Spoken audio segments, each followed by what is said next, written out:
സൗദിയിലെ ഉറങ്ങുന്ന രാജകുമാരൻ എന്ന പേരിൽ അറിയപ്പെടുന്ന അൽ വലീദ് ത്വലാൻ രാജകുമാരൻ അന്തരിച്ചു.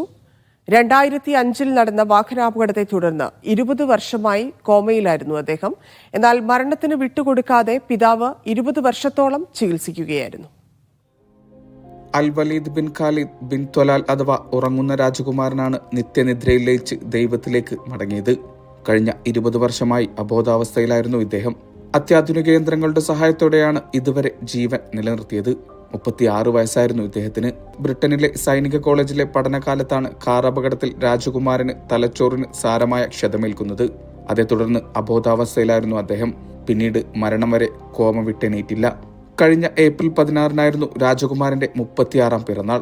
പിറന്നാൾ ദിനത്തിൽ ഇദ്ദേഹം ബോധം വീണ്ടെടുത്തെന്ന വ്യാജ വാർത്തകളും സജീവമായിരുന്നു.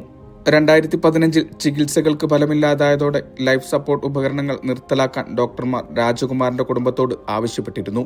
എന്നാൽ കൺമുന്നിൽ മകനെ വെറുതെ മരണത്തിന് വിട്ടുകൊടുക്കാൻ മുൻ സൈനികനായ പിതാവ് തയ്യാറായില്ല. ചികിത്സയിൽ കഴിഞ്ഞിരുന്ന അൽ വലീദിന് ഫീഡിംഗ് ട്യൂബ് വഴിയായിരുന്നു ആഹാരം നൽകിയിരുന്നത്. പിറന്നാളിനോടനുബന്ധിച്ച് സാമൂഹ്യ മാധ്യമങ്ങളിൽ ഒന്നാകെ രാജകുമാരന് വേണ്ടി പ്രാർത്ഥനകൾ ഉയർന്നിരുന്നു. പ്രാർത്ഥനകൾക്കിടെയാണ് രാജകുമാരൻ ഭൂമിയിലെ അവസാനത്തെ യാത്രക്കൊരുങ്ങിയത്. Vishal Cherpulassery, media 1, Riyadh.